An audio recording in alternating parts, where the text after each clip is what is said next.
ஆண்டவராக இயேசு கிறிஸ்து நாமத்திலே மீண்டும் நாம் கூடியவர தேவன் செய்த மாபெரும் கிருபைகளுக்காக நாம் அவருக்கு நன்றி செலுத்துவோம்.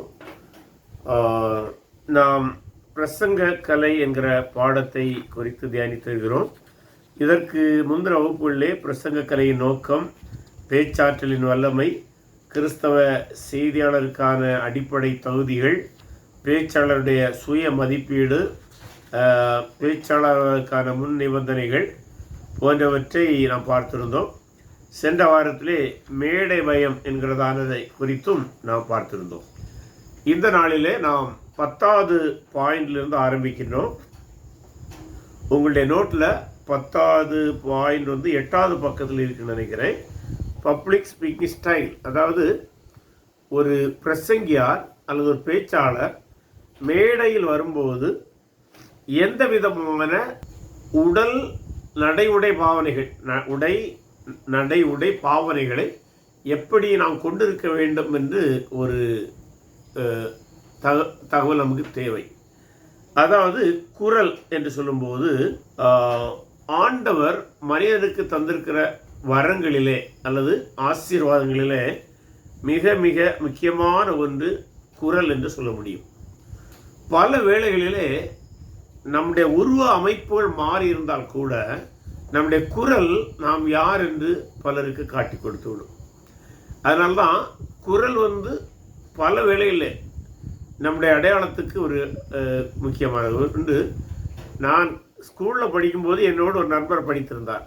அடுத்தது ஒரு 30 ஆண்டுகளுக்கு மேலே நினைக்கிறேன், 30 கொஞ்சம் முன்ன இருக்கலாம். அவரை நான் பார்த்ததில்லை, அவர் என்னை பார்த்ததில்லை. ஏன்னா நாங்கள் படித்து முடித்து வேலைகளுக்காக வெவ்வேறு இடங்களிலே சென்று விட்டோம். ஒரு நாள் ஒரு பஸ் ஸ்டாண்டில் நான் ஒருவரோடு பேசி கொண்டிருக்கும்போது எனக்கு முன்னே எதிரே ஒரு ஆள் கூப்பிட்டு, நீங்கள் தானா ரவிக்குமார்னு கேட்டார். ஆனால் நான் தான் ரவிக்குமார்னு சொன்னேன். எனக்கு அவரை புரிஞ்சுக்கிட்டேன், நம்ம கூட படித்த ஒரு ஆள் தான் அப்படின்னு புரிஞ்சுக்கிட்டேன். அப்புறம் நான் கேட்டேன், நீங்கள் எப்படி என்ன கண்டுபிடிச்சிங்க? ஏன்னா 2 பேருமே தோற்றத்தில் மாறிவிட்டோம். அப்போ உங்கள் சத்தத்தை தான், நீங்கள் பேசி கொண்டிருந்த சத்தத்தை பார்த்து நீங்கள் தான் ரவிக்குமார்னு அடையாளம் கண்டேன் என்று சொன்னார். எனக்கே அது அன்றைக்கு தான் ஆச்சரியமாக இருந்தது. அப்போ நம்முடைய குரல் நமக்கு ஒரு அடையாளமாகவும் இருக்கிறது என்று கண்டுகொண்டேன். ஆகவே இந்த குரல் வளம் மிக மிக முக்கியமானது. ஒரு நல்ல பிரசங்கியாக மாறுவதற்கு குரல் வளம் அவசியம். சில வேளை நம்முடைய குரல் வளம் சற்று குறைவாக இருந்தால் கூட நாம் அதை ஓரளவு ஒரு அளவுக்கு மேல் ஒன்றும் பண்ண முடியாது. அந்த ஓரளவு அந்த குரல் வளத்தை நாம் சரிப்படுத்தி கொள்ள முடியும். உதாரணமாக நம்ம மேடையில் போய் பேசும்போது நம்முடைய வாய்க்கும் தொண்டைக்கும் ஏகദേശம் 90 டிகிரி ஆங்கிள் இருப்பது நல்லது. நல்லா கவனிச்சுங்க. இப்படி போய் இப்படி பேசக்கூடாது. இப்படி பேசுகிறவங்க இருக்கிறாங்க, இப்படியும் பேசக்கூடாது. ஸோ இந்த ஆங்கிள் தான். அது எதுக்கு இந்த ஆங்கிள் முக்கியம் நம்ம சொல்கிறோம்னா, அந்த வாய்ஸ் ரொம்ப தெளிவாக நம்ம தொண்டையில் தான், இந்த இடத்துல தான் அந்த சத்தம் எல்லாம் உருவாகிறது. அங்கிருந்து அது புறப்பட்டு அப்படி வரும்போது இப்படியெல்லாம் வச்சுருந்தோம்னா அந்த நரம்புகள் அமுத்தப்படுவதனாலே சத்தம் தெளிவாக வருவாது. ஆகவே இந்த கூடிய மட்டும் அந்த மைக்கில் பேசுகிறதா இருந்தாலும் சரி, மைக் இல்லாமல் பேசினாலும் சரி, அந்த நம்முடைய இந்த நம்ம வாய்க்கும் கழுத்துக்குள்ள ஆங்கிள் ஓரளவு சரியாக இருக்க பார்த்துக்கணும். சற்று முன்புனான ஒன்றும் இல்லை, அது இப்படியே வச்சுட்டு பேசிடக்கூடாது, இப்படி வச்சுட்டும் பேசிடக்கூடாது. அப்படி பேசுகிறவர்களை நீங்கள் பார்த்துருக்க முடியும், நான் பார்த்துருக்கிறேன். அது வாய்ஸை, நம்முடைய சத்தத்தை, தொனியை குறைத்து விடும். ஆகவே அது இந்த ஆங்கிளை நம்ம சற்று கவனித்து கொள்ள வேண்டும். பேசும்போது குரலானது தெளிவாகவும் துல்லியமானதாகவும் கேட்கக்கூடியதாகவும் தாழ்மையானதாகவும் இருக்க வேண்டும். தாழ்மையானதாகவும் சொல்லும்போது வாய்ஸு தாழ்மையாக இருக்க வேண்டும் என்றல்ல, அந்த மன எண்ணங்கள் தாழ்மையுடையதாக இருக்கு. ஏன்னா நம்முடைய பேச்சில் நம்ம கவனக்குறைவாக இருப்போமானால் அரோகன்ஸ் வெளியில் வந்துவிடும். நமக்குள்ளாக இருக்கிற அரோகன்ஸ். சமீபத்தில் கூட ஒரு ஆள் பேசினார், எனக்கு வாயில் என்னதான் வருது, அப்படி வரக்கூடாது. அப்படி வாடுறது ஆபத்தான். குறிப்பாக நம்முடைய கர்த்தருடைய ஊழியம் செய்கிற மனிதர்களுக்கு வரக்கூடாது. ஆகவே அதை கவனமாக இருக்க வேண்டும். குறிப்பு: சோர்வு, ஏற்ற இறக்கமற்ற ஒரே மாதிரியான பேச்சு, உயிரற்ற பேச்சு ஆகியவை கூட்டத்தினரை சோர்ந்த போது செய்யும். அப்படின்னா அடுத்ததாக நம்ம ஏற்கனவே சொன்னேன், அந்த தொண்டைக்கும் வாய்க்கும் உள்ள அந்த ஆங்கிள் எப்படி இருக்கணும். அடுத்தது பேச்சு மொனோட்டோனஸ்ன்னு சொல்லுவாங்க, ஒரே சத்தத்தில் போய்கொண்டே இருக்கும். அப்படி போகிறது சிலருக்கு அப்படி தான் பேசுவாங்க. நல்ல கருத்து இருந்தால் சிலர் கவனித்து கேட்கலாம், தவறுன்னும் இல்லை. ஆனால் மக்கள் நம்முடைய தொனியை விட்டு, நம்முடைய பேச்சை விட்டு கவனம் சிதறாமல் இருக்க வேண்டும் என்றால் நம்முடைய பேச்சிலே ஏற்ற இறக்கம் இருக்க வேண்டும். பேச்சில் ஏற்ற இறக்கம்னா அந்த நம்முடைய செய்தி, அந்த வார்த்தை, அந்த கருப்பொருள் அல்லது பேசிக்கொண்டிருக்கிற அந்த செய்தியுடைய சாராம்சம், அதை சார்ந்த அந்த வாய்ஸு. உதாரணமாக நான் மகிழ்ச்சியாக இருக்கிறேன்னா, நான் மகிழ்ச்சியாக இருக்கிறேன், ஆகவே நாம் இப்போது கர்த்தருடைய செய்தியை கேட்போமாக, இப்படி பேசக்கூடாது. இது மொனோட்டோனஸ். மகிழ்ச்சி, நான் இன்று மகிழ்ச்சியாக இருக்கிறபடினாலே, அந்த வாய்ஸ் கொஞ்சம் ஏறத பாருங்க. நான் இன்று மகிழ்ச்சியாக இருக்கிறபடினாலே கர்த்தருடைய வார்த்தையை நாம் மகிழ்ச்சியோடு ஆராதிப்போம், பேசுவோம், அப்படி சொல்லலாம். நான் இன்று மகிழ்ச்சியாக இருக்கிறேன், இப்படி பேசினா எப்படி இருக்குது. ஆகவே இந்த வித்தியாசத்தை இருக்க வேண்டும். அதுபோல் சத்தம் ஏறி இறங்கி செய்திக்கேற்றவோடு அந்த வார்த்தைக்கு ஏற்ற வண்ணமாக, அந்த செய்தியுடைய சாராம்சத்துக்கு ஏற்ற வண்ணமாக. உதாரணமாக துக்கமான செய்தி சொல்லும்போது சத்தத்தை கொஞ்சம் இறக்கிடணும். உதாரணமாக உலகத்தின் பல இடங்களிலே இன்றைக்கு கிறிஸ்தவர்கள் கிறிஸ்து நிமித்தமாக தாக்கப்படுகிறார்கள். இப்போ பாருங்க, இந்த செய்தியை சொல்லும்போது சற்று தாழ்ந்து வரணும். மகிழ்ச்சி செய்தியை சொல்லும்போது அது சற்று உயரணும். அப்போ செய்திக்கு ஏற்றவனமாக நம்முடைய சத்தம், தொனி ஏற்ற இறக்கம் உடையதாக இருக்க வேண்டும். அதை பழகணும். எளிதாக வரணும்னு சொல்ல முடியாது, அப்படி பழகுவது நல்லதாக இருக்கும். அடுத்ததாக சரீர கையசைவு பாவனைகள். இந்த சரீர கையசைவு பாவனைகள்னு சொல்லும்போது, நம்ம பேசும்போது நம்முடைய கால் அசைவணும்னு இல்லை. ஏன்னா கால் நம்ம ஒரு ஸ்டேஜில் நிற்போம், மேடைக்கு முன்னால் நமக்கு மைக் இருக்கும், அப்போ நம்ம காலில் ரொம்ப அசைய முடியாது. இப்போ நவீன காலத்தில் மைக்கில் அங்கே மாட்டிட்டு மேடையில் அங்கெங்கேயும் நடந்து சென்று பேசுகிறார்கள். அது பெரிய காங்கிரிகேஷன் அப்படி இருந்தால் அது ஓரளவு செய்வது தப்பல்ல. ஏன்னா லட்சக்கணக்கான ஆயிரக்கணக்கான மக்கள் ஸ்டேடியத்தில் எல்லாம் இருக்கும்போது ஒரே இடத்துலேருந்து பேசுவதை விட சற்று அந்த பக்கம் போகும்போது அந்த பக்கத்து மக்களுக்கு கொஞ்சம் ஆர்வம் இருக்கும். இங்கே ஆகவே அப்படி பேசலாம்.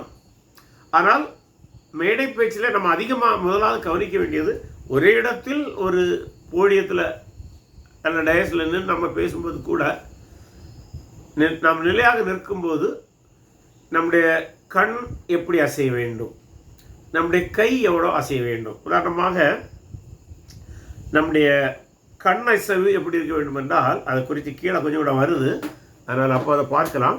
பொதுவாக சொல்வதாக இருந்தால் நம்முடைய கண் எப்போதுமே திறந்து பார்வையாளரை அல்லது பிரசங்கத்தை கேட்பவரை கவனித்து கொண்டிருக்க வேண்டும். நம்முடைய கண்ணை மூடி நம்மளே அங்கேயெல்லாம் பார்த்துட்டு, அதாவது காங்கிரிகேஷனை பார்க்கணுமே தவிர அங்கே வெளியில் என்ன நடக்குது, ஜன்னல் நோடி, ஒருவேளை சர்ச்சில் சில இடம் ஜன்னல் நோடி வெளியில் தெரியும், ரோடு தெரியும், எந்த சூழ்நிலையிலும் நம்முடைய பார்வை அந்த ரோட்டுக்கு நேரம் போயிடக்கூடாது. காங்கிரிகேஷனுக்குள்ளே தான் இருக்கணும், அந்த சுவருக்குள்ளே தான் இருக்கணும். காங்கிரிகேஷன் எங்கெல்லாம் இருக்கிறாங்களோ அங்கே இருக்க வேண்டும். கவனமாக கண்ணசைவு பார்த்து கொள்ள வேண்டும். அடுத்ததாக கையசைவு நான் ஏற்கனவே சொன்னேன்ல, நம்முடைய செய்திக்கு ஏற்ற மாதிரி ஏற்ற இறக்கம் வருகிறது போல செய்திக்கு ஏற்றவிடமாக கையசைவுகள் செய்து கொள்ளலாம். சிலருக்கு கை அசைவாமலே மேடையில் சற்று இப்படி பிடித்து கொண்டே பேசக்கூடிய ஒரு வழக்கம் உண்டு. சிலர் அப்படி நல்லா பேசுகிறத நான் கவனிச்சிருக்கிறேன். சில வேளை அரசியல்வாதிகள் கூட அப்படி பேசுகிறார்கள். ஆனால் பொதுவாக கை அசைவது, செய்திக்கு ஏற்றவனமாக அசைவது தவறில்லை. உதாரணமாக ஆண்டவராகிய இயேசு கிறிஸ்து வானத்தின் மேல் வருகிறான்னு சொல்லும்போது அந்த கை இப்படி உயர்ந்தால் நல்லா இருக்கும். பாருங்க, ஆண்டவராகிய இயேசு கிறிஸ்து வானத்தின் மீது வருகிறார்னு நான் கையை அசைக்காமல் இருந்தேன்னா செய்தி கடந்து போகும், மக்களும் கேட்பார்கள், புரிந்து கொள்வார்கள். ஆனால் அது ஒரு ஈர்ப்பை கொடுப்பது குறைவாக இருக்கும். ஆகவே மக்களுக்கு ஓரளவு, அதான் நம்மை உயர்த்துவதற்காக கைகாலை செய்யக்கூடாது. அப்படி செய்கிறவங்களும் இருக்கிறாங்க. தங்களை பெருமைப்படுத்துவதற்காக கைகால் அசைவது, உடல் மொழி வைப்பதெல்லாம் இருக்கிறது. அப்படி இருக்கக்கூடாது. அந்த செய்திக்கு ஏற்றவனமாக கை கால் அசைய வேண்டும், தவறு ஒன்றுமல்ல. அதை நம்ம பழக்கப்படுத்திக்க வேண்டியதான். நல்ல உடல் அசைவானது, அது கெஸ்டஸ் எப்பொழுதும் இயற்கையானையாகவும் வாய் வழி பேசும் செய்தியுடன் இணக்கமாகவும் சேர்ந்து இயங்குமானால் கூட்டத்தினரின் கண்களுக்கும் செவிக்கும் இனிமையான விருந்தாகும். ஏன்னா அதையும் கவனிப்பாங்க, நம்முடைய உடல் அசைவிட. ஏன்னா அந்த நம்முடைய உடல் மொழி மூலமே செய்தியில் ஒரு குறிப்பிட்ட பகுதி மக்களை சென்றவிடையும் இல்லையா? இல்லை, ஆண்டவர் இயேசு கிறிஸ்து வானத்தின் மீது மிகத்திலே வருவார்லாம் சொல்லி இப்படி அசையாமல் இருந்தாங்கன்னா அவங்க கவனம் சிதறிவிடும். அதை விட்டு ஆண்டவர் இயேசு கிறிஸ்து வானத்திலிருந்து மேகத்தின் மேல் இறங்கி வந்து சபை எடுத்துக்கொள்வார் என்று ஒரு செய்தி சொல்லும்போது அந்த கை, அந்த வார்த்தை, அந்த செய்தியெல்லாம் பெறும்போது அதை கேட்கிறவங்களுக்கு புரிந்து கொள்வதும் சற்று எளிதாக இருக்கும். ஆகவே அதை நம்ம கவனிக்க வேண்டும். அதுதான் ஒரு குறிப்பு இருக்கிறது. நம்முடைய உடல் அசைவுகள், பக்கம் 9, நம்முடைய உடல் அசைவுகள் வாய்வழி செய்தியுடன் வெர்பல் லாங்குவேஜ் இணக்கமாகவில்லை எனில் செய்தியின் கருத்து சிதைக்கப்படும். அது சொல்லலாம். இயேசு கிறிஸ்து வருகிறார்னு சொல்லும்போது, இப்படி உயரும்போது தான் வானத்திலிருந்து இறங்கி வருவார் சொல்லும்போது அந்த கருத்து சிதைக்கப்படாமல் செல்லும். ஆண்டவர் இயேசு கிறிஸ்து வானத்திலிருந்து இறங்கி வருவார்னு நான் கையும் காலம் அசைக்காமல் என்று சொன்னேன்னா, மரக்கட்ட மாதிரி சொன்னேன்னா, அது கேட்போருக்கு அந்த கருத்தை கொண்டு சேர்த்தாலும் அதனுடைய வீரியம், வீச்சு ஆகியவை சற்று குறைவாக இருக்கும். அடுத்ததாக பக்கம் 9 பிரசங்கிப்போரின் கண் செயல்பாடு, ஐ கான்டாக்ட். அது ரொம்ப முக்கியம். செய்தியாளருக்கும் கூட்டத்துக்கு இடையில் செயல்பட வேண்டிய கண் தொடர்பு மிகவும் முக்கியமானது. செய்தியாளர் கூட்டத்தினருடன் கண் தொடர்பு கொள்ளாவிட்டால் கூட்டத்தினர் அவருடைய செய்தியை பெற்றுக்கொள்ள மாட்டார்கள், அதை கவனிக்க மாட்டாங்க. அதாவது நம்முடைய கண்ணு, பிரசங்கியருடைய கண்ணு அங்கே கூட்டத்தில் இருக்கிறவங்கள்ட்ட கண்ணோடு டச் ஆகணும். அப்படி ஒரு பாருங்க, இது ரொம்ப நேரம் பார்க்கக்கூடாது, இப்படி பார்த்துருக்க கூடாது, அது ரொம்ப ஆபத்தானது. கீழே வருகிறது, அதை சென்று விளக்குகின்றேன். அதாவது நம்ம மேடையில் போகும்போதே நம்முடைய மனதில் ஒரு கணக்கிடணும். இந்த காங்கிரிகேஷன் இந்த பக்கம் ஒரு கூட்டத்தாக இருப்பார்கள், இந்த பக்கம் ஒரு கூட்டத்தாக இருப்பார்கள், ஆண்கள் பெண்கள் என்று இருப்பார்கள். சில சபைகளில் எல்லாரும் கலந்தும் கூட இருப்பாங்க. இப்போ நவீன காலத்தில் குடும்பமாக அவங்களுக்கு வசதிப்பான இடத்துல இருப்பாங்க, அது நமக்கு பிரச்சனை கிடையாது. ஆனால் அதில் சபையில் நம்ம மேடையில் இருக்கும்போதே நம்ம கணக்கிட்டுறணும். முதல்ல பிரசங்கத்துக்கு முன்பாயே இந்த சபையில் 2 ரோ இருக்குது, இந்த சபையில் 4 ரோ இருக்குது, அல்லது சில சபைகளில் இந்த பக்கம் ஒரு காங்கிரிகேஷனில் ஒரு பகுதி இருப்பாங்க, இந்த பக்கத்தில் ஒரு காங்கிரிகேஷன் இருப்பாங்க, முன்ன ஒரு காங்கிரிகேஷன். அது அல்ல ஸ்டேடியம் போல பெரிய இடங்களாக இருந்தாலும் பிரச்சனை இல்லை. நாம் அந்த காங்கிரிகேஷனை முகத்தை பார்க்கணும். கண்ணை பார்க்கணும்னா முதல்ல முகத்தை பார்த்து பழகணும். அப்படி முகத்தை பார்க்கும்போது ஒரு செகண்ட், ஒரு சின்ன வினாடியில் ஒரு சின்ன அம்சம் அந்த கண்ணோட பட்டு போயிடணும். அது அந்த மாதிரி அதை வளரணும். அதனால தான் கண் தொடர்பை வளர செய்வதற்கான வழிகள். அதில் முதலாவது, செய்தியாளர் தவிர்க்க வேண்டிய சில முக்கிய காரியங்கள் என்னவென்றால், கூட்டத்தினர் எல்லோருடைய கண்களையும் ஊடுருவி கூர்ந்து பார்க்க முயற்சிக்க வேண்டாம். அப்படின்னா என்னன்னா, நம்ம கண் ஆச்சுல அப்படி பார்த்துட்டு போகணும். ஒருக்கா இந்த ரோவை அப்படி பார்க்கணும், அடுத்த பின் ரோவுக்கு போயிடணும், அடுத்த மத்திய ரோவுக்கு வரணும். அப்படி ரவுண்ட் பண்ணி இப்படி தான் பார்த்துட்டு இருக்கணும். அதை நம்ம ரவுண்ட் பண்ணுறதும் ரவுண்ட் பண்ணி இப்படி பார்க்குறோன்னு தெரியக்கூடாது. அது இயல்பாக நம்ம பழக்கி கொள்ள வேண்டும். பேச்சினூடாகவே அப்படி போகணும். அது நம்ம கண்ணுக்கு மட்டும்தான் தெரியும், நான் எங்கெல்லாம் பார்க்குறேன். அதுபோல் ஒரு ஆளை அப்படியே உற்று நோக்கிட்டு இருக்கக்கூடாது. குறிப்பாக பெண்களை பார்க்கும்போது அப்படி மாறிடணும். பெண்களை பார்த்தாலும் சரி, ஆண்களை பார்த்தாலும் சரி, அப்படி ஒரு செகண்ட் கூட பார்க்கக்கூடாது. செகண்டில் 4 வச்சு ஒன்றுன்னு வச்சுருக்கீங்களா, அப்படி பார்த்து அவங்க முகத்தை பார்த்து கண்ணை பார்த்து அடுத்த ஆளுக்கு போயிடணும், அல்ல அடுத்த பெஞ்சுக்கு போயிடணும். அப்போ தான் அந்த பார்வை. இதில் என்னன்னா, அப்படி நம்ம பார்க்கும்போது தான் அந்த காங்கிரிகேஷன், இவர் நம்மளை பார்க்குறாரு, நம்மளை பார்த்து பேசுகிறாரு, அவங்க நாம அவரை பார்க்க வேணுங்கிற ஆர்வம் இருக்கும். நம்ம அதை கவனிக்காமல் இருந்தோம்னா காங்கிரிகேஷன் நம்ம செய்தி கவனிக்காது. 2வது, கூட்டத்தினரின் தலைக்கு மேலாக பார்க்க முயற்சிக்க வேண்டாம். சரியான கண்ட்ரோலை தவிர்ப்பது மூலம் கூட்டத்தினர் முட்டாளாக்கப்படுவார், கேட்போரை உதாசீனப்படுத்தலுக்கு சமம். அதாவது சிலர் இந்த காங்கிரிகேஷன் முன்னு பிரசங்கம் பண்ணும்போது நான் கவனிச்சிருக்கிறேன், அவங்க காங்கிரிகேஷன் தான் பார்ப்பாங்க, ஆனால் கண்ணையோ முகத்தையே பார்க்க மாட்டாங்க. அந்த தலைக்கு மேலே பார்ப்பாங்க. ஏன்னா அவங்களுக்கு ஒரு விதமான கூச்ச சோபம் இருக்கலாம், அதில் பயந்த சோபம் இருக்கலாம். முகத்தை பார்த்தா யாராவது என்ன நினைச்சிருவாங்களோ, யாரும் ஒன்றும் நினைக்க மாட்டாங்க. பார்க்க வேண்டிய அளவில் பார்க்கணும். அதான் ஏற்கனவே சொன்ன ஒரு செகண்டாக 4 பிரித்து அதுக்கு மேலே அப்படி பார்த்து முகத்தை பார்த்து போக வேண்டும். தலைக்கு நல்லா புரியுங்க. காங்கிரிகேஷனுக்கு அல்லது நமக்கு முன்பாக இருக்கிறவங்களுக்கு நல்லா தெரியும். என்ன தெரியும்னா, நீங்கள் அவங்களுடைய கண்ணை பார்க்குறீங்களா, முகத்தை பார்க்குறீங்களா, தலைக்கு மேலே பார்க்குறீங்களா, இல்லை மொத்தத்திலே எதையும் பார்க்காம வேகிவாக கண்ணை திறந்து வச்சுட்டு அப்படி பேசுகிறீங்களா? இப்போ சில இடத்துல சில சீஃப் மினிஸ்டர்லாம் அப்படி தான் பேசுகிறாங்க. அப்படியெல்லாம் பேசக்கூடாது. உங்களுக்கு புரியும்னு நினைக்கிறேன். சில அரசியல்வாதிகள் அப்படி தான் பேசுவாங்க. அப்படி பேசக்கூடாது. நம்ம நேரே முகத்தை பார்த்து பேசுகிற மாதிரி பேசணும்.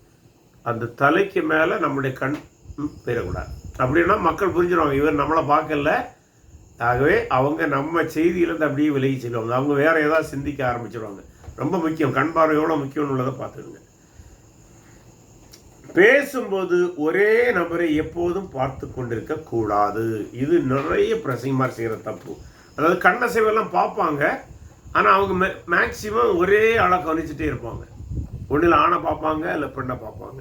அது 2 தப்பு. யாரு நம்ம 100 பேர் இருக்கிறாங்கன்னா 45 நிமிஷம் பேசுகிறோன்னா கூடிய மட்டும் நம்ம அந்த 100 பேரையும் ஒரு செகண்ட்ல ஏதாவது ஒரு இடத்துல பார்த்துருக்கணும். அந்த அளவில் பயிற்சி எடுக்கணும், பழகி இருக்கணும். எளிதாக வராது. கண் பார்வையை அதான் சொன்ன, இது ஒரு பிரசங்க கலை என்று நான் சொல்கிறேன். ஆரம்பத்தில் என்ன சொல்லி, இது ஒரு கலை, கற்றுக்கொள்ளணும். அந்த கண் பார்வை தெரியும். ஏன்னா நீங்கள் ஒரே ஆளை பார்த்துட்டு இருந்தீங்கன்னா அவங்க உங்களை சந்தேகப்படலாம், அல்லது மிஸ் அண்டர்ஸ்டாண்டிங் வரலாம்.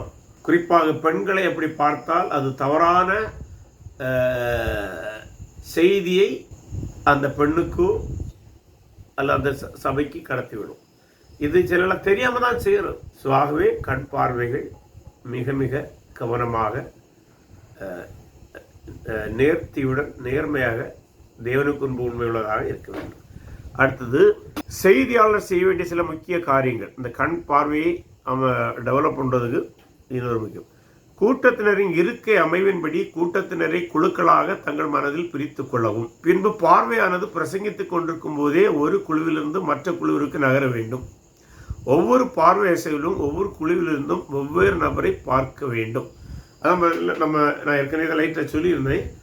எந்தெந்த பிளாக்கு அல்ல எந்தெந்த ரோ, அந்த ரோ பெரிய ஒரு 10 பெஞ்சு இருக்குதுன்னா லாஸ்ட்டில் ஒரு 3 பெஞ்சை ஒரு குரூப்பு, அப்படி குரூப் உருவா முதல்ல. அப்படின்னா நம்முடைய பார்வையில் ஒருக்கு அந்த குரூப் அப்படி பார்க்கணும்.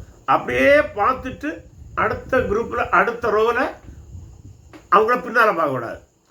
முதல் ரோவில் நம்ம கடைசி 3 பெஞ்சை பார்த்தோன்னா அந்த அடுத்த ரோவுக்கு வரும்போது நடுவில் இருக்கிற 3 பெஞ்சை பார்க்கணும். அடுத்து திரும்ப இங்கே ஷிஃப்ட் பண்ணி இங்கே முன்னே இருக்கிறவங்க பார்க்கணும்.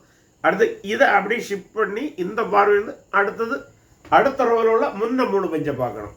இங்கே முன்ன பார்த்தோம்னா இந்த முந்தின ரோவில் நடுவில் உள்ள 3 பெஞ்சை நம்ம கவனிக்கல, முந்தின இதில் அதை பார்க்கணும்.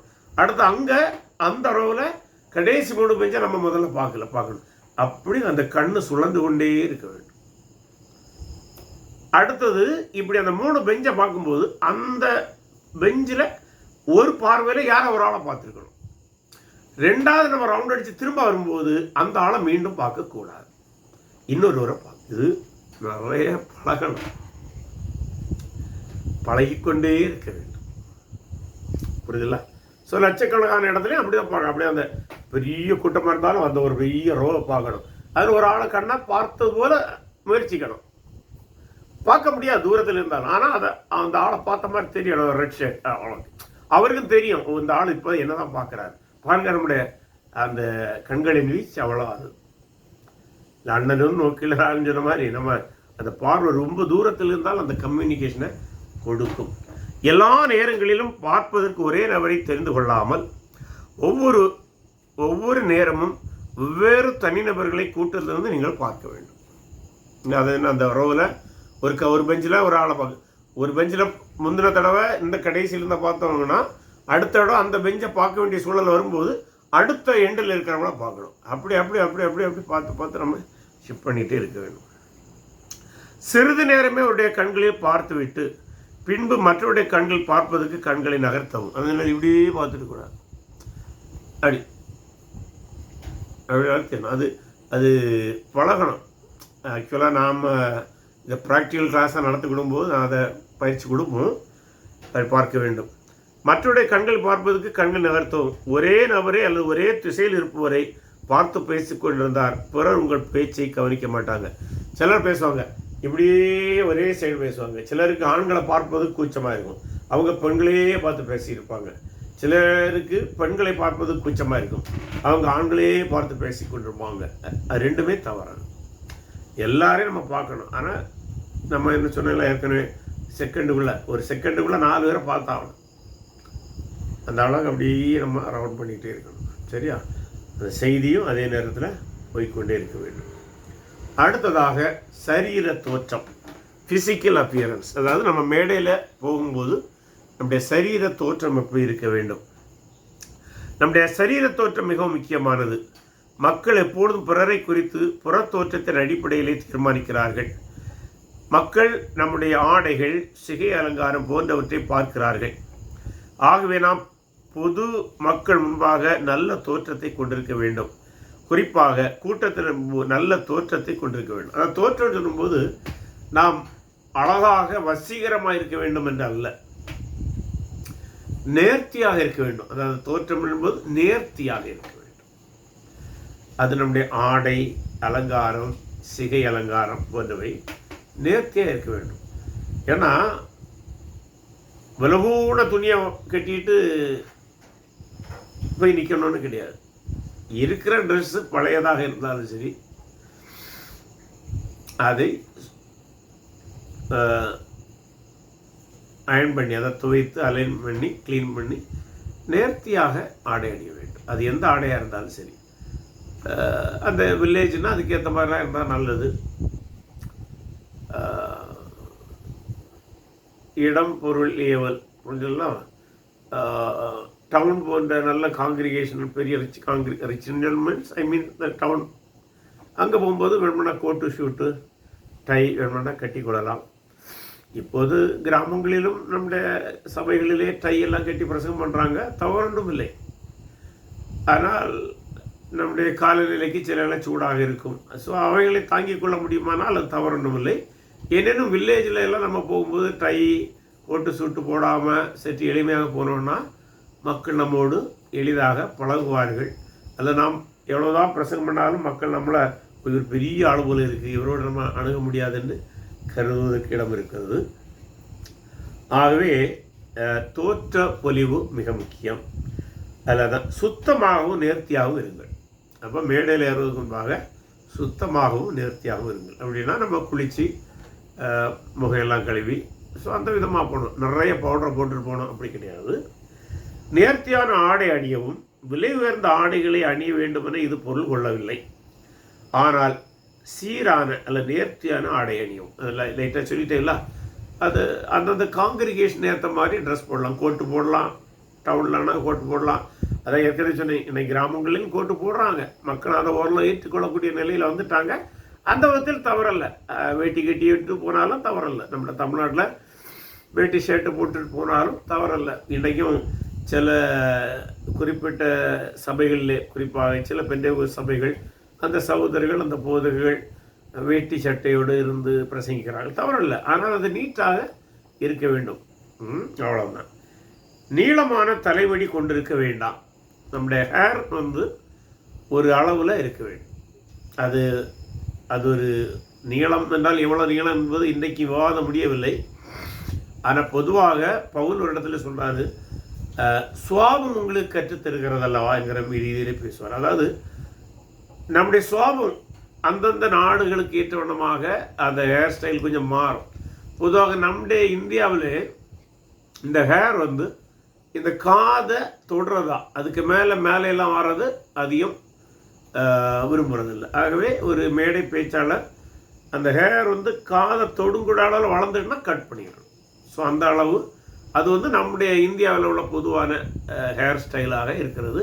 அதுக்கு மேலெல்லாம் வளர்ந்துங்க எல்லாம் வளர்ந்தாச்சுன்னா, இன்றைக்கி ஒரு சில பிரசங்கியார்கள் அப்படி சில வேஷங்கள் போடுகிறார்கள். அது அவங்களுடைய சிறு வயதிலிருந்தே அப்படி பழகியிருந்தால் தவறல்ல. அதை சொல்லல, அது அந்த மனிதனுடைய பர்சனாலிட்டியோடு சம்பந்தப்பட்டது. பொதுவாக காதுக்கு மேலே நம்முடைய தலைமையை வளராமல் பாதுகாத்து கொள்ள வேண்டும். நல்ல சமூக பண்பாட்டிற்கு பொருந்தாத சிகை அலங்காரம், முகச்சவரம் செய்தல், திரைப்பட நடிகர், விளையாட்டு வீரர்கள், அரசியல்வாதிகள் போன்ற நடை உடை பாவனை சிகை முக அலங்காரத்தை தவிர்ப்பது. சமீப காலமாக நான் ஒன்றை பார்க்கின்றேன். நம்முடைய கிறிஸ்தவ பிரசங்கியார்கள் பலர், குறிப்பாக விசேஷித்த பிரசங்கியர்கள், கன்வென்ஷன் பிரசங்கியர் சொல்கிறவர்கள், அந்த காலகட்டத்தில் எந்த திரைப்படம் வருகிறதோ அந்த திரைப்படத்திலே ரஜினிகாந்தோ விஜயோ அஜய்யோ ஏதோ பேரெல்லாம் நிறைய உண்டு, எனக்கு தெரிஞ்ச சொல்கிறேன், கமல்ஹாசனோ எந்த ட்ரெஸ்ஸில் வராங்களோ அதே ட்ரெஸ்ஸை போட்டுட்டு மேடைகளில் வலம் வருவார்கள். ஒரு நாள் நான் ஒரு பிரசங்கத்துக்கு போயிருந்தேன். பிரசங்கத்துக்குன்னா நான் போகல, ஒரு கன்வென்ஷன் நடந்தது. நான் ஃப்ரீயாக இருந்தேன். சரி, இந்த பிரசங்க யார், என்ன பிரசங்கம் பண்ணுறாருன்னு பார்க்க போனால், அவர் ஒரு திரைப்பட நடிகர், ஒரு குறிப்பிட்ட சினிமாவிலே எந்த ஆடை அணிந்திருந்தாரோ அதே போல் ஆடை அணிந்து கொண்டு அவருடைய பிரசங்கம் முழுவதுமே அந்த நடிகரையே இமிட்டேட் பண்ணி கொண்டிருந்தார். எனக்கு 10 நிமிஷத்துக்கு மேலே அங்கே நிற்க சைக்கியலை. நான் பிரசங்கத்தை கேட்காம வந்துட்டேன். ஏன்னா ஒரு ஒரு அளவுக்கு மேலே போய் கொண்டு இருந்தோம். எனக்கு அதுக்கு மேலே வந்தால் ஒருவேளை கஷ்டமாக இருந்தால் என்ன சொல்லுன்னு ஒருவேளை அவர்கிட்ட போய் கேட்டுற முடிஞ்சா. சரி, நமக்கு அவரை இடற பண்ணுவதும் நம்முடைய நோக்கம் இல்லை, நாமும் இடறி போகக்கூடாது. ஆகவே அந்த இடத்த விட்டு வந்து விட்டு எல்லோருக்குமே பிறகு ஒருவர்கிட்ட கேட்டேன், அந்த ஆளுக்கு பிரசங்கம் எப்படி இருந்ததுன்னா, ஐயா ரொம்ப ரஜினிகாந்தை இமிட்டேட் பண்ணுற மாதிரிலாம் இருக்கிறாரு, அப்படியே ஓப்பனாக சொல்ல சொல்லிட்டாங்க. ஆகவே சில சினிமாவில் வர மாதிரி ட்ரெஸ் பாஸ்டர்ஸைன்னு அப்படி பண்ணுறாங்க. குறிப்பாக இன்றைக்கி தமிழ்நாட்டில் அதிகமாக சபைகளிலே பிரசங்கம் பண்ண அழைக்கப்படுகிற விசேஷித்த பிரசங்கியார் என்று சொல்லப்படுகிற அனைவருமே ஏதாவது ஒரு நடிகரை, அது தமிழ்நாட்டு நடிகராக இருக்கலாம், அல்லது ஹிந்தி நடிகராக இருக்கலாம், அல்லது இங்கிலீஷ் நடிகராக இருக்கலாம், அப்படியே டூப் போடுறாங்க.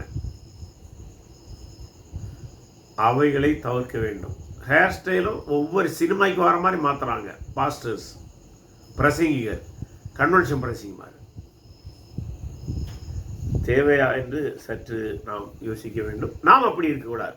மற்றவங்க நான் அவங்கள நியாயம் தீர்க்கலை. நான் எதுக்கு சொல்கிறேன்னா, நாம் அப்படி இருக்கக்கூடாது என்பதுக்காக சொல்கிறேன்.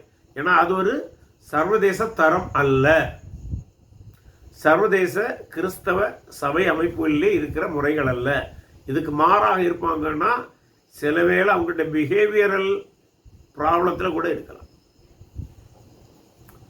ஏன்னா முடி சில நம்முடைய சோபத்தை வெளிக்காட்டக்கூடியதாக இருக்கிறது. அடுத்த முக பாவனைகள். முகம் மனதின் எண்ணத்தை காட்டும் கண்ணாடியாகும். இது அநேக பாவனைகள் அதிகமாக வெளிப்படுத்தும் நம்முடைய சரீரத்தின் முக்கிய பகுதியாகும். முகத்தின் மூலம் 25,000 விதமான பாவனைகளை மனிதனால் வெளிப்படுத்த முடியும். அதனால் முகத்திலேயே சந்தோஷம், சோகம், மகிழ்ச்சி, கோபம் எல்லாத்தையும் காட்ட முடியும். அதை நம்ம சொல்லலாம். கர்த்தராய் இயேசு கிறிஸ்து வரும்போது ஒரு நாள் ஒரு பிரசங்கம் பண்ணார். ஆண்டவராய் இயேசு கிறிஸ்து சீக்கிரத்தில் வருவார், இப்படி சிரிக்கப்படாது. இது ஏளனமான சிரிப்பு போல தெரிகிறது.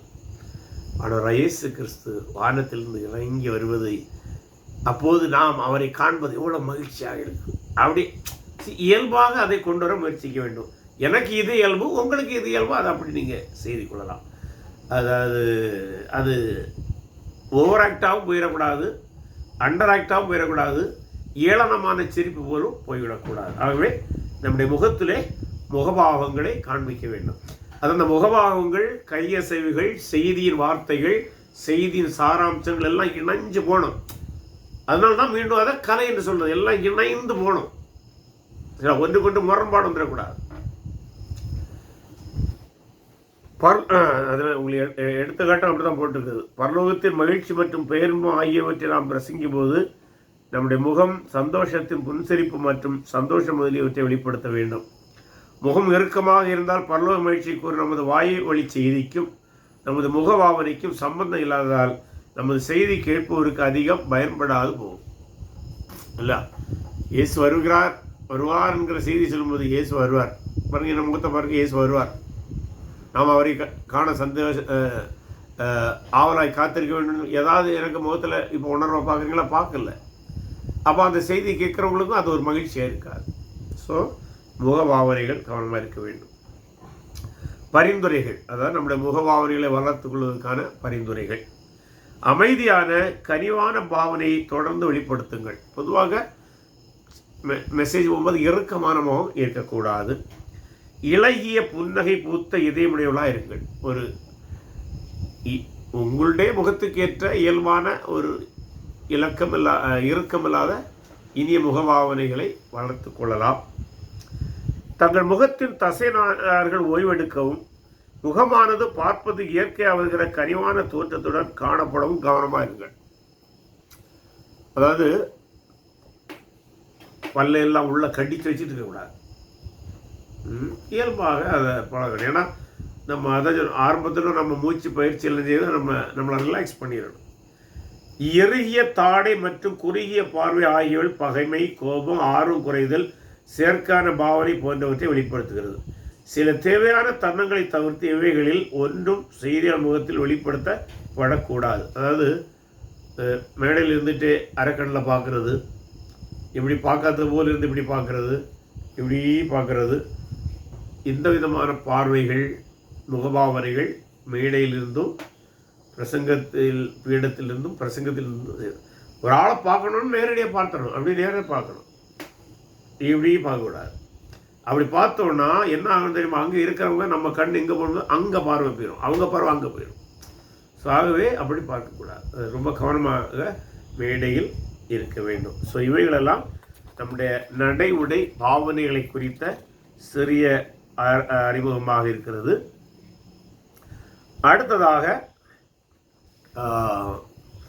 நிகழ்ச்சியை தலைமை தாங்குவது எவ்வாறு, இது ரொம்ப முக்கியம். இப்போது நம்ம பாஸ்டாக ஒரு பிரசங்கியாக இருக்கிறதை குறித்து இதுவரை பார்த்தோம்.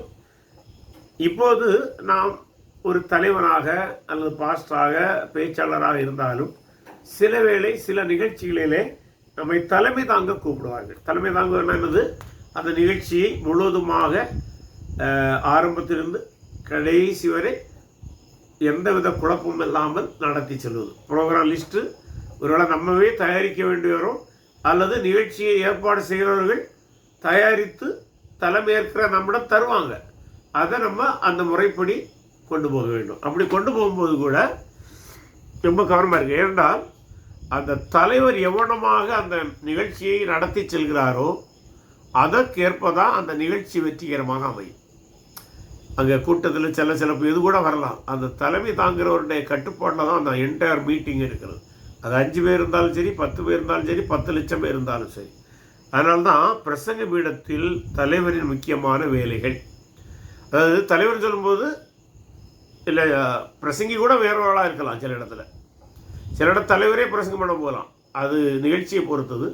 சில இடத்துல தலைமை தாங்கிற ஒரு ஆளாக இருப்பார், வரவேற்கிற ஒரு ஆளாக இருப்பார், நன்றி சொல்வது ஒரு ஆளாக இருப்பார், இடையிடையே வேறு நிகழ்ச்சிகள் வரும், செய்தி சொல்வது ஒரு ஆளாக இருப்பார். ஆனால் இது எல்லாத்தையும் சேர்த்து தலைமை தாங்கி வரிசைக்கிரமாய் நடத்துவது தான் தலைவருக்கு வேலை. புரியுதுல்ல? ஸோ அவர் என்னெல்லாம் கவனிக்கணுமா? பக்கம் 12(a)(1) நிகழ்ச்சியை பொறுப்படுத்திக் கொள்வது தலைவரின் முதல் வேலையாகும். அவர் தயாரிக்கப்பட்ட நிகழ்ச்சி நிரலின் அடிப்படையில் நிகழ்ச்சியை நடத்த வேண்டும். அப்படின்னா அதில் அந்த நிகழ்ச்சி ஏற்பாட்டாளர்கள் அந்த நிகழ்ச்சி முதல்ல ஜெபம், அல்ல 2 பாடல், அல்ல வரவேற்பு, அப்படி நிகழ்ச்சியை தயாரித்து தருவாங்க. இடையிடையே கலை நிகழ்ச்சி இருக்கலாம். இதை ப்ரோக்ராம் மேடையில் ஏறைக்கு முன்னாக தலைவர் வாங்கி அந்த ப்ரோக்ராமை அப்படி ஒருக்க பார்க்கணும். பார்த்து எதெல்லாம் சந்தேகம் இருக்குது அதை குறிப்பெல்லாம் எடுத்துடணும். அல்லது நிகழ்ச்சியை அவர் ஏற்பாடு பண்ணலைன்னா வேறு யாராவது அதை ஏற்பாடு பண்ணியிருந்தால் அவங்கள்ட்ட கேட்டு இந்த நிகழ்ச்சி என்ன, இது என்ன, இதில் யார் வருவா என்றெல்லாம் குறிப்பெடுத்து அதில் சைடில் எழுதி வச்சு அவருக்கு கையில் இருக்கணும். அப்போ தான் அந்த நிகழ்ச்சி எந்தவித சலனம் இல்லாமல் போய்கொண்டே இருக்கும். அடுத்தது, எல்லாம் நல்ல முறையில் நடைபெற்று கொண்டிருக்கிறது என தலைவர் கூட்டத்தினரை உணரச் செய்ய வேண்டும். அப்படின்னா பொருள் என்னன்னா, அந்த ப்ரோக்ராம் ஆரம்பம் முதல் கடைசி வரை கரெக்டாக வரிசையாக போய்கொண்டிருக்கும் போது தான் இந்த கூட்டத்தினருக்கு என்ன தெரியும்னா, இந்த நிகழ்ச்சி சரியாக போய்கொண்டிருக்குன்னு தெரியும். இந்த கூட்டத்தை நடத்துகிறவர் அந்த நிகழ்ச்சியில் ஏதாவது தவறு செய்தாலோ குழப்பத்தை எடுத்தினாலோ ஆட்டோமேட்டிக்காக அந்த காங்கிரிகேஷனுக்கு தெரிஞ்சிடும், அல்ல அந்த கூட்டத்துக்கு தெரிஞ்சிடும் ஏதோ ஒன்று தவறாக போகுதுன்னு நம்ம சொல்லாமே அவங்க புரிஞ்சிடுவாங்க. ஸோ பாருங்கள், அதனால் தலைவர் ரொம்ப நேர்த்தியாக நிகழ்ச்சிகளை நடத்த வேண்டும். முன்பு ஒரு முறை எனக்கு தெரிந்த ஒரு இடத்துல நான் ஒரு மீட்டிங் போயிருந்தேன். அவர் ஒரு பாஸ்டர் தான். அவர்கிட்ட ஒரு வழக்கம் உண்டு. அவர்கிட்ட நான் ஏற்கனவே 2-3 தடவை சொல்லியிருக்கிறேன், பிரதர், நீங்கள் எந்த நிகழ்ச்சிக்கு நடத்த போனாலும் முன்பு தயாரித்த நிகழ்ச்சியோடு போங்க. அவர் செய்யவே மாட்டார். அவருக்கு சர்ச்சாக இருந்தாலும் சரி, வேறு சர்ச்சாக இருந்தாலும் மேடையில் போயிருந்துட்டு என்ன சொல்லுவார் தெரியுமா? தம்பி, நீ தானே பாட, வந்து பாடு. தங்கச்சி, நீ தானே வசனம் சொல்ல வந்த, நீ வசனம் சொல்லு. நீ தானே டான்ஸ் ஆட வந்தது, சொல்லு. இப்படி தார்மாராக பண்ணிக்கொண்டே இருப்பார். அவருக்கு நிகழ்ச்சி எல்லாமே தோல்வியில் தான் முடியும். பல முறை நான் அவர்கிட்ட சொன்னேன், பிரதர், பாஸ்டர் அப்படி செய்யாதுங்க, காங்கிரிகேஷன் கன்ஃபியூஷனாக இருக்கணும்.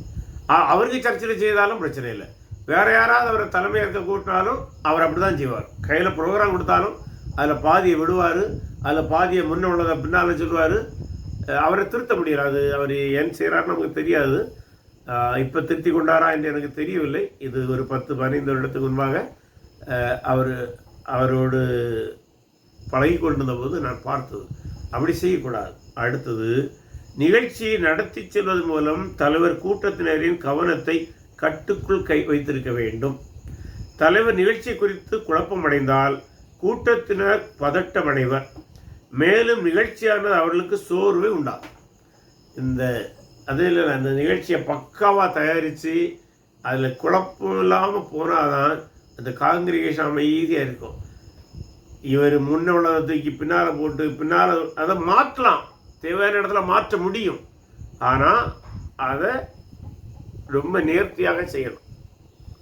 ஏன்னா அதை இன்னொரு ஆள், ஃபார் எக்ஸாம்பிள், சில இடத்துல பாட்டு முடிஞ்சோன்னு ஒரு டான்ஸ் இருக்கும். டான்ஸுக்காரங்க தயாராகிருக்க மாட்டாங்க. அப்போ அவங்க ஏதாவது சிக்னல் தருவாங்க நமக்கு, தயாராக இல்லைன்னு. உடனே அப்போ நம்ம என்ன செய்யணும்னா, அதை கூட்டத்தில் சொல்லணும், இப்போ ஒரு டான்ஸ் வர வேண்டியது தவிர்க்க முடியாத காரணத்தினால அவங்க ரெடி ஆகிட்டு இருக்கிறாங்க, அவங்க வருவதற்குமாக அடுத்த நிகழ்ச்சிக்கு நம்ம போயிடுவோம்னா அவங்க ஆட்டோமேட்டிக்காக புரிஞ்சிருவாங்க. என்ன புரிஞ்சிருவாங்க? ஓகே, ஒன்று இவர் தெரிஞ்சுதான் ஸ்கிப் பண்ணுறாரு, அது பின்னால் வரும். அப்போ இந்த பாட்டு முடிஞ்ச பிறகு மீண்டும் அந்த டான்ஸ். அப்போ என்ன சொல்லணும், நம்ம ஏற்கனவே நான் ஒரு டான்ஸு தாமதித்ததல்லவா, அவங்க இப்போது அதை நடத்துவார்கள். அதன் பின்பு வழக்கமான அடுத்த நிகழ்ச்சி சொல்லும். அப்போ காங்கிரிகேஷன் எந்த பதட்டம் படாது. அதை சொல்லாமல் நம்ம அங்கிருந்து முடிச்சுட்டு டான்ஸ் பார்ட்டி வரலையான்னு கேட்டுட்டு இருந்தோம்னா காங்கிரிகேஷன் நம்ம கட்டுப்பாடை விட்டு வெளியில் போயிடும். அது நிகழ்ச்சியை தோல்வியடை செய்துவிடும், பார்க்கிறவர்களுக்கும் பதட்டத்தை உண்டாக்கிவிடும்.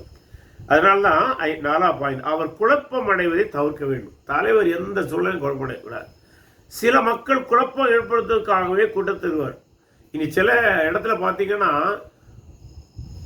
குழப்பத்தை ஏற்படுத்துவதற்குன்னே ஒரு கூட்டம் வரும். சில இடத்துல கன்வென்ஷன் மீட்டிங்கில் இருக்கலாம், அல்லது சர்ச் மீட்டிங்கில் கூட இருக்கலாம், அல்லது பொதுக்கூட்டங்களாக இருக்கலாம். தலைவர் கட்டுப்பாடான கட்டளை மூலம் நிகழ்ச்சியை நடத்துவதாக அவர்கள் உணர்ந்தால் எந்த ஒரு குழப்பத்தை ஏற்படுத்த முயல மாட்டார்கள். அந்த அந்த அந்த லீடர் கரெக்டாக ப்ரோக்ராம் வரை போயிட்டு இருக்கிறாருன்னா குழப்பம் ஏற்படுத்த வந்தவங்க கூட குழப்பத்தை ஏற்படுத்த மாட்டான், அல்லது அவருக்கு ஒரு பார்வையிலே அவன் ஸ்டாப் ஆகிடுவான். அது ரொம்ப கவனமாக செய்ய வேண்டிய காரியம். குழப்பம் ஏற்படுத்தும் போது குழப்பம் ஏற்படுத்தியவரை பார்த்து சப்தமிடாமல் அமைதியாக சூழலை கட்டுப்படுத்த வேண்டும். இது ஒரு திறமை தான், ஸ்கில் இல்லை. அதை உடனே பதட்டமடையக்கூடாது. பதட்டப்படாமல் சரி யார் பிரச்சனை பண்ணுறா, அந்த தம்பி கொஞ்சம் அமைதியாக இருங்க, நான் பேசுகிறேன், அல்லது நம்ம உங்களுடைய கருத்தை நான் மதிக்கிறேன், இதை முடிஞ்சவரை நம்ம பேசலாம். இல்லை வேறு ஏதாவது காரியம்னா உங்களை ஒரு ஆள் வந்து அமைதியாக என்கிட்ட பின்னால் வந்து சொல்லுங்கள், எல்லாம் நல்லா இருக்கு அப்படி சமாளிக்க தெரியும். அதுவும் தேவையானதான் அவனை மேடை கூப்பிடணும். அதில் மேடையில் வந்து சத்தம் போட்டுருவோம். ரொம்ப அதான் அந்த அதை கணிக்கிறதுலாம் இருக்குது. அந்த அது என்ன பிரச்சனை, எந்த இதில் போகுது, எதுக்காக, அதெல்லாம் அது ரொம்ப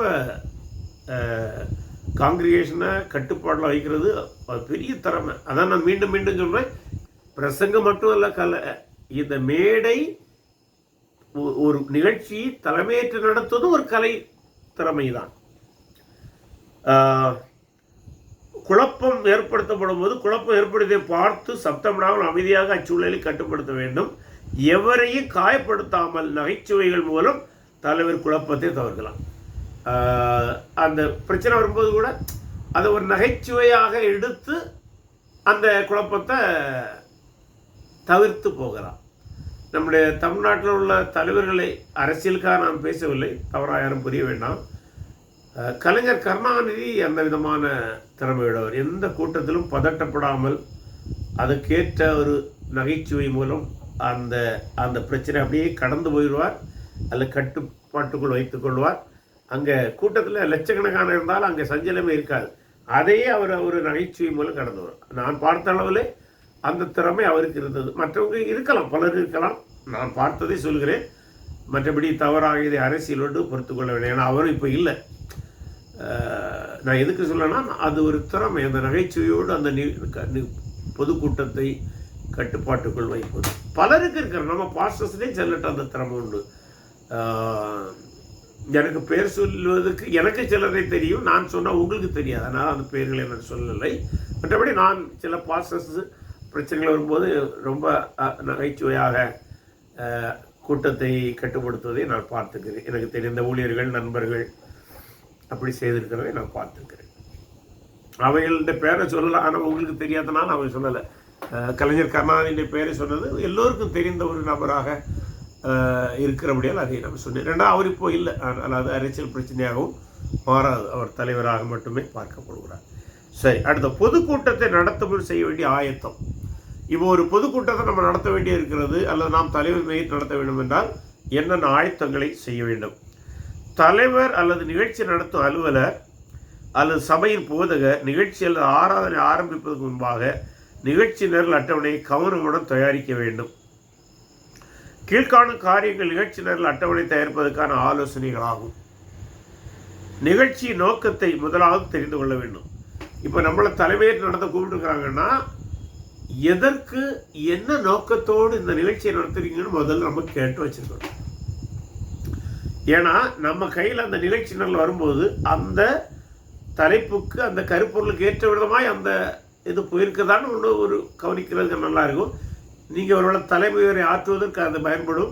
அல்லது அந்த நிகழ்ச்சியின் ஊடாக சில சில கருத்துக்களை ஓரிரு வாக்கியங்கள் மூலம் சொல்லி அந்த நிகழ்ச்சி அழகாக ஸ்மூத்தாக கொண்டு போவதற்கு உதவி செய்யும். நிகழ்ச்சியின் கால அளவை தெளிவாக தீர்மானித்துக் கொள்ள வேண்டும். நிகழ்ச்சியின் கால அளவு, செய்தியாளர் நேரம் முதலியவற்றை பங்கெடுக்கும் ஒவ்வொருடமும் செய்தியாளரிடம் அவர்களுக்கு ஒதுக்கப்பட்ட நேரத்தை சொல்லவும். அப்படியானால் தான் அவர்கள் தங்களுக்கு ஒதுக்கப்பட்ட நேரத்தை குறித்து கவனமுடன் இருப்பார். அப்படின்னா ஒரு மீட்டிங்கில் நம்ம தலைமை தாங்குறோம்னா அந்த நம்மளே அதை ஏற்பாடு பண்ணால் நமக்கு தெரியும். ஆனால் வேறொரு ஏற்பாடு பண்ண நிகழ்ச்சிக்கு நம்மளை தலைமை கூப்பிட்டுருந்தா அந்த கருப்பொருளை கேட்கணும். இந்த நிகழ்ச்சி எவ்வளோ நேரம் நடக்கும், எப்போ தொடங்கும், எப்போ முடியும், சப்போஸ் 10 நிமிஷம் பிந்தி தொடங்கினா 10 நிமிஷம் பிந்தி முடிக்கலாமா, இல்லை குறிப்பிட்ட நேரத்துக்குள்ளே முடிக்கணுமா, அடுத்து இருக்கிற நிகழ்ச்சியெல்லாம் அந்த குறிப்பிட்ட நிகழ்ச்சியில் முடிக்க முடியுமா, முடிக்கலைன்னா எதை கட் பண்ணலாம், அதெல்லாம் முதல்ல கேட்டு தெரிஞ்சு வச்சுருக்கணும். அதுபோல் செய்தியாளர்கிட்ட சொல்லணும், உங்களுக்கு 45 மினிட்ஸ் தான் செய்தி. ஒருவேளை நிகழ்ச்சி நீண்டு போனால் நீங்கள் செய்தியை ஒருவேளை 10 நிமிஷம் சுருக்க வேண்டியது வரும். இதெல்லாம் முதல்ல சொல்லியிருக்கணும். அடுத்தது மூன்றாவது, நிகழ்ச்சியை குறித்து தலைவர் நன்றாக தெரிந்திருக்க வேண்டும். செய்தியாளர் யார் என்பதை தெளிவாக அறிந்து கொள்ளுங்கள். அப்படின்னா நீங்கள் தலைமை தாங்குறீங்க, செய்தியாளர் இன்னொருனா செய்தியாளர் யார் பிரசங்கம் பண்ண போகிறான்னு தெரியணும். நான் பல மேடைகளில் பார்த்துருக்கிறேன், தலைமை தாங்குகிற ஆளுக்கு 10 பாஸ் இருக்கிறாங்கன்னா சில தலைமை தாங்குகிற ஆளுக்கு எல்லோரும் வேறு வேறு இடங்களில் வந்திருப்பாங்க. தலைமை தாங்குகிற ஆளுக்கு இன்னைக்கு செய்தி யாருன்னே தெரியாது. அப்படி பல இடங்களில் நடக்கிறத நான் பார்த்துருக்கேன். எந்த பகுதியை யார் செயல்படுத்துகிறார் என்பதை தெரிந்து கொள்ள வேண்டும். அதாவது அதில் பாடுகிறது யார், வசன பகுதியை வாசிக்கிறது யார், எந்த வசன பகுதி வாசிக்கப்படும் எல்லாம் தெரிஞ்சு அவர் குறிப்பெடுத்து வச்சிருக்க வேண்டும். வரவேற்பது, பாடுவது, ஜெபிப்பது ஆகிய பகுதிகளை செய்வது யார் என தெரிந்து கொள்ள வேண்டும். நிகழ்ச்சியில் அறிவிக்க வேண்டிய அறிவிப்புகளை கவனமுடன் ஆயத்தம் செய்யும்.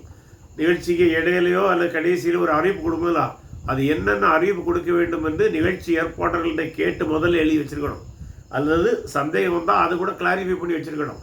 அதில் நிகழ்ச்சி போய்கொண்டிருக்கும் போது நமக்கே தெரியும் இதை குறித்து ஒரு அறிவிப்பு கொடுக்க வேண்டும், அதுங்க இல்லையே அப்படின்னா நிகழ்ச்சி ஏற்பாட்டாளரை பார்த்து கூப்பிட்டு இப்படி ஒன்றும் அறிவிப்பு கொடுக்கலான்னு நினைக்கிறேன், தேவையா தேவையில்லையா, அவங்க பர்மிஷனோட தான் அதை செய்ய வேண்டும். நிகழ்ச்சி நிரல் தெளிவாக ஒரு பேப்பரில் எழுதி அதை தங்களுடன் வைத்துக்கொள்ளவும். ப்ரிப்பேர்டு பேப்பராக தான் இருக்கணும். நவடேஸ் கம்ப்யூட்டர்லாம் போடுறாங்க, தவறில்லை, ஏதோ ஒரு இடத்துல அது தெளிவாக இருக்கணும். நான் ஏற்கனவே சொன்னேன்ல, எனக்கு தெரிஞ்ச ஒரு போதகர் மேடையில் எந்த நிகழ்ச்சியும் பேப்பர் கொண்டு போகவே மாட்டார். அவருக்கு பாட்டுக்கு நீ தானே பாடணும், நீ தானே டான்ஸ் சொல்லியிருந்தா வா அப்படி சொல்லிட்டு தான் இருப்பார். அப்படி செய்யக்கூடாது. காலம் தாழ்த்தாத நிகழ்ச்சி ஆரம்பிக்கும். எந்த அளவுக்கு காலம் தாழ்த்தாமல் நிகழ்ச்சி ஆரம்பிக்கிறோமோ அந்த அளவுக்கு நல்லது. அதாவது எவ்ரி 5 or 10 minutes டாலரபிள் தான், அது எல்லா இடத்துலையும் உள்ளது. ஆனால் கூடிய மட்டும் கரெக்டாக தொடங்கி கரெக்டாக முடிக்கிறத நம்ம பழக்கப்படுத்தி கொள்வது நல்லது. பொதுவாக நம்முடைய இந்தியன் டைம்னு சொல்லி தமாசா நம்ம பேசுவோம், நம்முடைய சூழ்நிலைகள் அப்படி தான் இருக்கிறது. ஆயினும் நம்ம படிப்படியாக அவைகளை நாம் வெற்றிகரமாக நடத்த முயற்சிக்க வேண்டும். மேற்காணும் எல்லா பரிந்துரைகளும் எல்லா பொது நிகழ்ச்சிக்கும் சபை ஆராதனைக்கும் பொழுது அப்படின்னா இந்த பரிந்துரைகள் சபை கூட்டத்துக்கு மட்டும் அல்ல, எல்லா விதமான பொது கூட்டங்களுக்கும், அரசியல் உட்பட எந்த கூட்டங்களுக்கும் இதுதான் வழிமுறை, அடிப்படை வழிமுறையாக இருக்கிறது. சரி, இத்தோடு நம்ம இன்றைக்கு இதை முடித்துக்கொள்வோம்.